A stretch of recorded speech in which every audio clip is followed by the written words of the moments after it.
আজকের এই চমৎকার রজনীতে আলোচনা করবার জন্য সূরাতুল আহজাবের ৪৫-৪৬ এই দুটি আয়াতকে চুজ করেছি। এই দুটি আয়াতের আলোকে কিছু কথা আপনাদের সাথে শেয়ার করব। আওয়াজ করে পড়ুন ইনশাআল্লাহ। যেখানে আল্লাহ তাআলা বিশ্বনবীর ৫টি বৈশিষ্ট্যের কথা বলেছেন। কয়টি? বিশ্বনবী সাল্লাল্লাহু আলাইহি ওয়াসাল্লামের জীবনী, ওনার বায়োগ্রাফি নিয়ে কথা বলাটা দুষ্কর, কারণ এটার কোনো শেষ নাই, কুল নাই, কিনারা নাই, বিয়ন্ডলেস, বাউন্ডলেস, বটমলেস। সুবহানাল্লাহ বলেন। কারণ তিনি তো এমন নবী যিনি হ্যাঁ বললে এটা শরীয়তে হালাল হয়ে যায়। নবীর মুখ দিয়ে যদি বের হয় হ্যাঁ, নাম, ইয়েস, তাহলে এটা হালাল।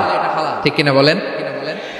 এ নবীর মুখ দিয়ে যদি না বের হয় যে না, নো, তাহলে এটা শরীয়তে হারাম হয়ে যায়। কেমন নবী আমরা পেয়েছি, যিনি হ্যাঁ বললে হালাল, না বললে হারাম, যিনি সাব্বাবা এই আঙ্গুলি উপরের দিকে উঁচু করলে চাঁদ ভেঙে দুই টুকরা হয়ে যায়, যে নবী জমিন থেকে পা উঁচু করলে আল্লাহর আরশে মেরাজে চলে যায়, এমন নবীর উম্মত আমরা হয়েছি। যে নবীকে বাদ দিলে কোরআন বোঝা যায় না, কারণ এ নবীর উপরই কোরআন নাজিল করেছে কে? এ নবীকে বাদ দিলে হাদিস বোঝা যায় না, কারণ হাদিস তো এ নবীর মুখনিসৃত পবিত্র বাণী। সুবহানাল্লাহ পড়েন। এ নবীকে বাদ দিলে জান্নাত চিনা যায় না, কারণ জান্নাত তিনি চাক্ষুষ দেখে এসে আমাদেরকে মেরাজ শেষে বর্ণনা করে শুনিয়েছেন। এ নবীকে বাদ দিলে জাহান্নাম চেনা যায় না, এ নবীকে বাদ দিলে আমার রবকে চেনা যায় না। ঠিক কিনা বলে? তো বিশ্বনবীর ৫টি বৈশিষ্ট্যের কথা আল্লাহ তাআলা এই সূরাতে উল্লেখ করেছেন। আল্লাহ রাসূল সাল্লাল্লাহু আলাইহি ওয়াসাল্লাম যখন মক্কাতে দাওয়াত দিচ্ছিলেন, মক্কার কুরাইশরা নানাভাবে বিষ্ণু ঈসা ইসলামকে কষ্ট দিচ্ছিল, নানাভাবে ট্যাগিং করছিল, মিথ্যা অপবাদ দিচ্ছিল। কখনো কখনো তারা বিশ্বনবীকে বলছিল মিথ্যাবাদী, কাযযাব। কখনো বলছিল যে তুমি হচ্ছে জাদুকর, সাহির। কখনো বলেছে শায়ের, মুহাম্মদ তুমি কবি। কখনো বলেছে কাহেন, মুহাম্মদ তুমি গণক। এবং কখনো বলেছে মুহাম্মদ তুমি হচ্ছে মাজনুন, মানে পাগল। আওয়াজ করে সবাই পড়ুন নাউযু বিল্লাহি মিন যালিক। তাহলে বিশ্বনবীকে মৌলিকভাবে এই ৫টি অপবাদ দিয়েছে। আমার কলেজের টুকরা সিলেটের ভাইরা, বিশ্বনবীর ব্যাপারে মিথ্যা অপবাদ মৌলিকভাবে দিয়েছে কয়টি? ৫টি। বলেছে তুমি মিথ্যাবাদী, বলেছে তুমি গণক, তুমি কবি, তুমি পাগল, তুমি জাদুকর। বিশ্বনবীকে যে এই ৫টি অপবাদ দেয়া হলো, আল্লাহ তাআলা এটা সহ্য করেননি। এই ৫টি অপবাদের বিপরীতে আল্লাহ তাআলা বিশ্বনবীর ৫টি চমৎকার বৈশিষ্ট্য উল্লেখ করে সূরাতুল আহজাবের ২টি আয়াত নাজিল করেছেন। আওয়াজ করে পড়েন আল্লাহু আকবার। ৫টি চমৎকার বৈশিষ্ট্য সূরাতুল আহজাবের ভেতরে রব্বুল আলামিন উল্লেখ করে আমাদেরকে জানিয়ে দিচ্ছেন, ইয়া আইয়ুহান নাবিয়্যু ইন্না আরসালনাকা শাহিদান ওয়া মুবাশশিরান ওয়া নাযীরা ওয়া দাঈয়ান ইলাল্লাহি বিইذনিহি ওয়া সিরাজাম মুনীরা। পড়েন আল্লাহু আকবার। রব্বুল আলামিন ডেকে বলেন, ও নবী, নিশ্চয় আমি আপনাকে সাক্ষ্যদাতা রূপে প্রেরণ করেছি, সুসংবাদদাতা রূপে প্রেরণ করেছি, সতর্ককারী রূপে প্রেরণ করেছি, আল্লাহর দিকে আহ্বানকারী রূপে প্রেরণ করেছি, আর আলো দানকারী চেরাগ রূপে, প্রদীপ রূপে প্রেরণ করেছি। পড়েন সুবহানাল্লাহ। ৫টা বৈশিষ্ট্য। ১ নম্বরে আল্লাহ তাআলা বললেন, হে নবী, নিশ্চয় আমি আপনাকে সাক্ষ্যদাতা হিসেবে প্রেরণ করেছি। সাক্ষ্যদাতা, বিষ্ণু ঈসা ইসলাম সাক্ষ্য দিবেন, এজন্য শাহিদ। শাহিদ মানে সাক্ষ্যদাতা। আওয়াজ করে বলুন শাহিদ মানে কি? তিনি সাক্ষ্য দিবেন। মুবাশশির, ২ নম্বর বৈশিষ্ট্য হচ্ছে তিনি মুবাশশির।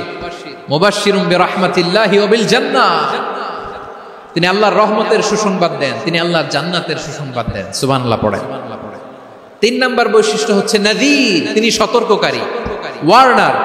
তিনি সাবধান করতে এসেছেন, রিমাইন্ডার দিতে এসেছেন যে আল্লাহর পথে যদি না চলো, শিরকি কাজ যদি না থামাও, তাহলে এমন আযাব আসবে আল্লাহর পাকড়াও থেকে তুমি বাঁচতে পারবে না। তিনি নাযীর। বিষ্ণু ঈসা ইসলামের ৪ নম্বর বৈশিষ্ট্য হচ্ছে দাঈয়ান ইলাল্লাহ, তিনি আল্লাহর দিকে আহ্বানকারী। এই যে আমরা আমাদেরকে পরিচয় দেই যে আমরা দাঈ, বলি না? বলি যে উনি হচ্ছেন একজন দাঈ ইলাল্লাহ। বহু বচন আমরা বলি আদ-দুআত ইলাল্লাহ, এটা কোরআনের এই আয়াত থেকে এসেছে। ওয়া দাঈয়ান ইলাল্লাহি বিইذনিহি, আল্লাহর আদেশে বিষ্ণু ঈসা ইসলাম আল্লাহর দিকে মানুষকে ডাকেন। এবং বিষ্ণু ঈসা ইসলামের 5 নম্বর বৈশিষ্ট্য হচ্ছে সিরাজাম মুনীরা, আলোদানকারী প্রদীপ, আলোকদীপ্ত প্রদীপ, যে আলো দিয়ে তিনি গোটা বিশ্বকে আলোকিত করেছেন। আওয়াজ করে পড়েন আল্লাহু আকবার। তাহলে মোট 5টি বৈশিষ্ট্য নিয়ে আমরা কথা বলবো বিশ্বনবীর। 1 নম্বরে হচ্ছে শাহিদ, বিশ্বনবী সাক্ষী দিবেন। কি দিবেন? He will be witness for all prophets and for us, তিনি নবীদের উপরও সাক্ষী দিবেন, আবার উম্মতের উপরও সাক্ষী দিবেন। সুবহানাল্লাহ পড়েন। কিয়ামতের দিন আল্লাহ তাআলা প্রত্যেক নবীকে জিজ্ঞেস করবেন যে তুমি কি তোমার উম্মতের কাছে আমি যা যা পৌঁছাতে বলেছিলাম পৌঁছিয়েছো? নবীরা বলবে আল্লাহ আমি পৌঁছিয়েছি। নবীদের কথা ঠিক কিনা, সত্য কিনা, এর সপক্ষে তখন বিশ্বনবী সাক্ষী দিবেন। সুবহানাল্লাহ পড়েন। এজন্য রব্বুল আলামিন বলেন ফাকাইফা ইযা জিনা মিন কুল্লি উম্মাতিন বিশাহীদিন ওয়া জিনা বিকা আলা হাউলাই শাহীদা, তখন কেমন হবে যখন প্রতিটি উম্মত থেকে আমি একজনকে সাক্ষ্য হিসেবে বের করে আনবো, আর তাদের উপরে নবী আমি আপনাকে সাক্ষ্য বানাবো। পড়েন সুবহানাল্লাহ। তাহলে সব উম্মতের ব্যাপারে সেই উম্মতের নবীরা সাক্ষ্য দিবে, আর ওই নবীদের উপরে আমাদের নবী বিশ্বনবী সাক্ষ্য দিবেন। সুবহানাল্লাহ পড়েন। এজন্য বিশ্বনবী হচ্ছেন শাহিদ। শাহিদের আরেকটা ব্যাখ্যা হচ্ছে বিশ্বনবী সাল্লাল্লাহু আলাইহি ওয়াসাল্লাম আমাদের সাক্ষীর উপরে তিনি সাক্ষী দিবেন। তিনি নবীদেরও সাক্ষী, আবার আমাদের উপর উম্মতের উপরও সাক্ষী। সুবহানাল্লাহ পড়েন। রব্বুল আলামিন বলেন وَكَذَلِكَ جَعَلْنَاكُمْ أُمَّةً وَسَطًا لِتَكُونُوا شُهَدَاءَ عَلَى النَّاسِ وَيَكُونَ الرَّسُولُ عَلَيْكُمْ شَهِيدًا। আর অনুরূপভাবে আমি তোমাদেরকে মধ্যমপন্থী উম্মত হিসেবে তৈরি করেছি, প্রেরণ করেছি। ব্যালেন্সড উম্মাহ, মধ্যমপন্থী উম্মাহ হিসেবে প্রেরণ করেছি, যাতে করে তোমরা সবার উপরে সাক্ষ্য দিতে পারো, আর যাতে তোমাদের নবী হতে পারে তোমাদের উপরে সাক্ষ্যদাতা। পড়েন সুবহানাল্লাহ। আমরা হচ্ছি ব্যালেন্সড উম্মাহ, আমরা সবার ব্যাপারে সাক্ষ্য দিব, আর আমাদের উপর সাক্ষ্য দিবে স্বয়ং বিশ্বনবী। সুবহানাল্লাহ পড়েন। তাহলে আমাদের নবী নবীদের উপরও সাক্ষী, আমাদের উপরও সাক্ষী। সেই বুখারীর সাথে এসেছে আল্লাহ তাআলা কিয়ামতের দিন সাইয়েদনা নূহ আলাইহিস সালামকে বলবেন, নূহ তুমি কি দাওয়াত পৌঁছিয়েছো তোমার উম্মতের কাছে? নূহ আলাইহিস সালাম বলবেন হ্যাঁ আমি পৌঁছিয়েছি। এবার নূহের উম্মতকে আল্লাহ জিজ্ঞেস করবেন, এ নূহের উম্মতেরা তোমাদের নবী নূহ কি দাওয়াত পৌঁছিয়েছে? নূহের উম্মত বলবে না আল্লাহ, আমাদের কাছে কোনো সতর্ককারী আসে নাই, কোনো নবী টবি আসে নাই, কোনো দাওয়াতও আমরা পাই নাই, আপনারাও চিনি নাই, জান্নাতও চিনি নাই, জাহান্নামও চিনি নাই। নূহ আলাইহিস সালাম বিপদে পড়ে যাবেন। তখন আল্লাহ বলবেন নূহ তুমি বললা পৌঁছিয়েছো, তোমার উম্মত বলে কিছু পায় নাই। নূহ তোমার কি কোনো সাক্ষী আছে? তোমার কথা আর তোমার উম্মতের কথা তো মিলে না। তুমি বললা তুমি আমার নির্দেশনা দাওয়াত পৌঁছে দিয়েছো, কিন্তু তোমার উম্মত বলে পায় নাই। নূহ তোমার পক্ষে কোনো সাক্ষী আছে? নূহ আলাইহিস সালাম বলবেন আছে। কে? উম্মতে মুহাম্মাদী। তখন আমরা বলবো আল্লাহ, আল্লাহর নবী নূহ আলাইহিস সালাম তিনি আপনি যা যা বলেছেন ঠিক তা তার উম্মতের কাছে পৌঁছে দিয়েছে। এবার নূহের উম্মতের সাথে আমাদের ঝগড়া লাগবে। তারা বলবে তোমরা আসছো আমাদের হাজার হাজার বছর পরে, তোমরা কি করে জানলা? তোমাদের সাক্ষী ধর্তব্য হবে না। আমরা তখন বলবো আমাদের কোরআনে তোমাদের নবীর নামে আল্লাহ তাআলা একটা সূরা নাজিল করেছেন, সূরাতে নূহ। আওয়াজ করে পড়েন আল্লাহু আকবার। আমরা বলবো আমাদের কোরআনে তোমাদের নবীর কথা আল্লাহ আমাদেরকে জানিয়েছেন, দিন রাত এক করে তোমাদের কাছে তিনি দাওয়াত পৌঁছেছেন। তোমরা কানের মধ্যে হাত দিয়ে রাখতা, চেহারাটা কাপড় দিয়ে ঢেকে রাখতা, আল্লাহর নবী নূহকে পিটিয়ে ছালা দিয়ে পেঁচিয়ে তোমরা পাহাড়ে তুলে রেখে আসতা। সব আমরা জানি। আমরা যখন বলবো এই কথা, নূহের উম্মত চুপসে যাবে। তখন আমরা সত্য বলেছি কিনা এটা আল্লাহ তাআলা জানতে চাইবে বিশ্বনবীর কাছে। তখন বিশ্বনবী আমাদের পক্ষে সাক্ষী দিবেন। আওয়াজ করে বলেন আল্লাহু আকবার। এজন্য আল্লাহ বলেন নবী আপনি হচ্ছেন সাক্ষ্যদাতা, সব নবীদের উপর আপনি হবেন সাক্ষী, আবার আপনার উম্মতের সাক্ষীর উপর আপনি হবেন সাক্ষী। তার মানে নবী গো কিয়ামতের কঠিন ময়দানে আপনি হবেন রাজসাক্ষী। রাজসাক্ষী, সব সাক্ষীর বড় সাক্ষী। এজন্য বিশ্বনবীকে আল্লাহ তাআলা প্রথম যে বৈশিষ্ট্যটা দিয়েছেন সেটা হচ্ছেন শাহিদ। তিনি সাক্ষ্যদাতা, witness for all messenger of God and for all of us. সুবহানাল্লাহ পড়ে। তাহলে আল্লাহ তাআলা বিশ্বনবীর 5টি বৈশিষ্ট্যের কথা বলেছেন। একটি বৈশিষ্ট্যের ব্যাপারে আমরা জানলাম, তিনি হচ্ছেন শাহিদ, সাক্ষ্যদাতা, সবার উপরে সাক্ষ্যদাতা। 2 নম্বর বৈশিষ্ট্য হচ্ছে মুবাশশিরা, তিনি সুসংবাদদাতা। সিলেটবাসী আওয়াজ করে আমার সাথে বলো, মুবাশশিরা মানে সুসংবাদদাতা। তিনি আল্লাহর রহমতের সুসংবাদ দেন, তিনি জান্নাতের সুসংবাদ দেন। এই উম্মতের মধ্য থেকে যারা গাফেল, যারা অবাধ্য, যারা সীমালঙ্ঘনকারী, তাদেরকে বিশ্বনবী আল্লাহর রহমতের সুসংবাদ দেন।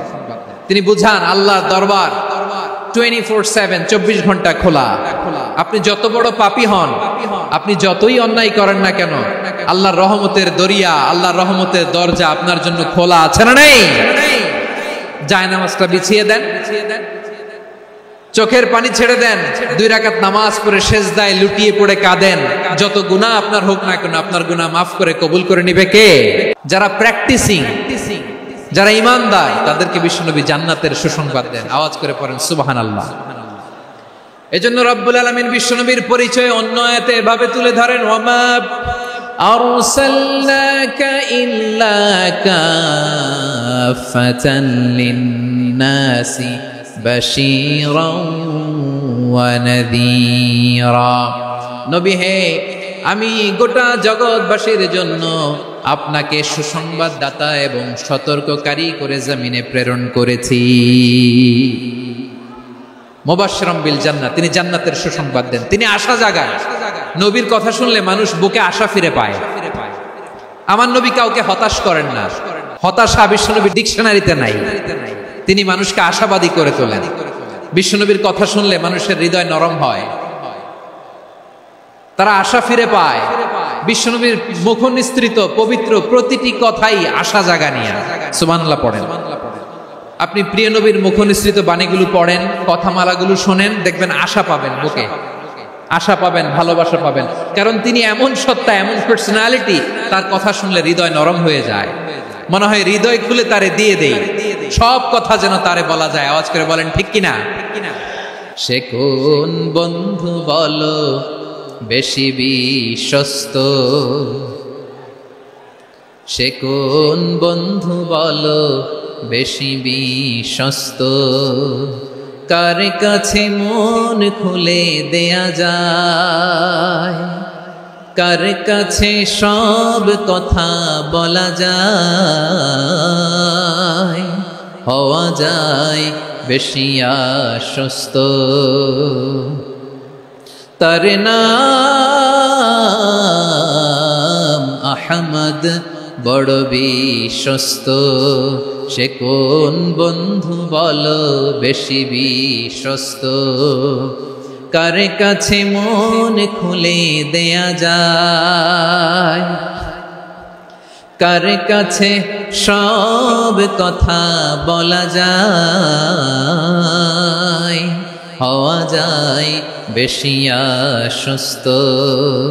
তার নাম আহমদ, বেশি বিশ্বস্ত। যে জন কখনো ব্যথা দিতে জানে না, যে জনকে বলি মুছে দেহি বেদনা, যে জন কখনো ব্যথা দিতে জানে না, যে জনকে বলি মুছে দেহি বেদনা।